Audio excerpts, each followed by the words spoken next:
વિરામ પછી સ્વાગત. ભાજપ અધ્યક્ષ અમિત શાહ અને સીએમ આનંદીબેન પટેલના જૂથ વચ્ચે ચાલતી ચડસાચડસી હવે સહકારી ક્ષેત્રમાં પ્રસરી રહી છે. વર્ચસ્વની આ લડાઈમાં લેટેસ્ટ રણમેદાન બન્યું છે સાણંદનું એપીએમસી. અહીંની 14 બેઠકો માટે 12મી એપ્રિલે મતદાન થવાનું છે, જ્યાં ભાજપના જ સીએમ અને શાહ જૂથ આમને સામને છે.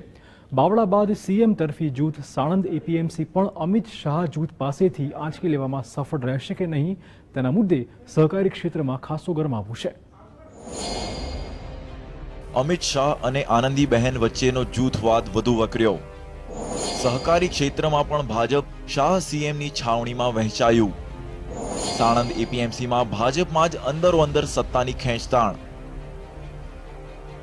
સાણંદ ખેતીવાડી ઉત્પન્ન બજાર સમિતિની 14 બેઠકોની ચૂંટણી જાહેર થતાં જ ભાજપમાં જ અંદરોઅંદર જૂથવાદ ચરમસીમાએ પહોંચ્યો છે. આમ તો છેલ્લા 13 વર્ષથી એપીએમસીના ચેરમેન તરીકે જીતેન્દ્રસિંહ વાઘેલાનું એક હતું શાસન ચાલતું આવ્યું છે. અમિત શાહ જૂથના વાઘેલાને હવે ભાજપની અંદરની ખેંચતાણ આ વખતે નડી રહી છે. વાઘેલા સામે સીએમ આનંદીબહેન જૂથના મનાતા ખેંગાર પટેલે મોરચો માંડ્યો છે. તેઓ તાલુકા પંચાયતના પ્રમુખ રહી ચૂક્યા છે અને ખેંગાર પટેલે વાઘેલા સામે પરિવર્તન પેનલ ઉતારી છે. ખુદ વાઘેલાનું મીડિયા સામેનું નિવેદન જ એ વાતની સાક્ષી પૂરે છે કે ભાજપના જ નેતાઓએ તેમને ઉથલાવી દેવા માટેની કમર કસી છે. સાણંદ એપીએમસીની ચૂંટણીની શરૂઆત થઈ ગઈ અને તારીખ 30 તારીખે એના ફોર્મ ભરવાની તારીખ હતી. વિકાસ પેનલ નામ છે મારી પેનલનું નામ, અને સામે ખેંગારભાઈ મંજીભાઈ કોરી પટેલ અને કોંગ્રેસના ધારાસભ્ય શ્રી કમશીભાઈ એ બધાએ સાથે મળીને એક પેનલ બનાવી છે. ભાજપના જ અમુક નેતાઓ, વિઘ્ન સંતોષી નેતાઓ જે ભાજપનું અહિત કરી રહ્યા છે એવા નેતાઓને એમનો સપોર્ટ છે. એ સપોર્ટના કારણે એ લોકો કૂદી રહ્યા છે અને એ નેતાઓના કારણે થોડુંક સરકારમાં એમને બેસી સરકાર સાથે રાખી અને અમારી મંડળીઓ કાઢી નાખી, અમારી મતદારો નામ કમી કરી દીધા. સામે તરફે ખેંગાર પટેલ પણ વાઘેલાની આ વખતે ઉથલાવવાની નેમ વ્યક્ત કરી રહ્યા છે. તેઓ એટલું તો સ્વીકારે છે કે રાજ્યના ટોચના નેતાઓનું સમર્થન છે, જો કે તેઓ કેમેરા સામે નામ બોલવા તૈયાર નથી. જો કે આ વાઘેલાને પછાડવા તેઓ કોંગ્રેસનો પણ સાથ લેવા તૈયાર છે.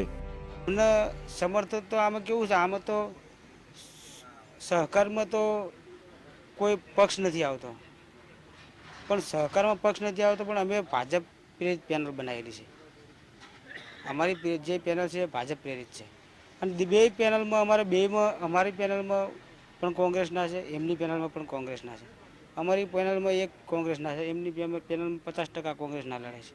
એટલે સહકારમાં તો રાજકારણ કોઈ અમને સપોર્ટ તો શું છે, અમને રાજકીય કોઈને બે કોર્ટમાં લડીએ છીએ. આમાં કોઈ પક્ષનો સપોર્ટ તો એવું નથી, પણ અમારી સમર્થન તમને કોણ? એમના અમિતભાઈનું સમર્થન છે, પણ અમને તો કોઈનું નથી. એમના અમિતભાઈ સમર્થન કદાચ હશે, એમના અમિતભાઈ સપોર્ટ કરતા છે.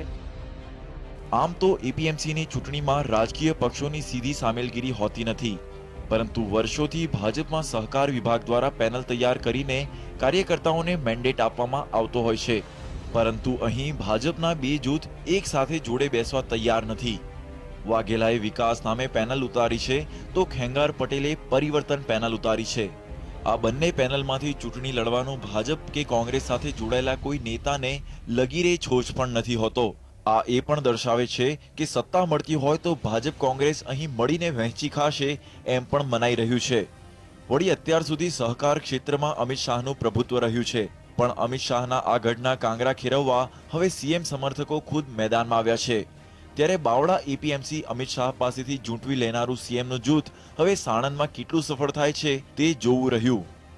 કેમેરામેન અમિત શર્મા સાથે હિતેન્દ્ર બારોટ, GSTV, અમદાવાદ.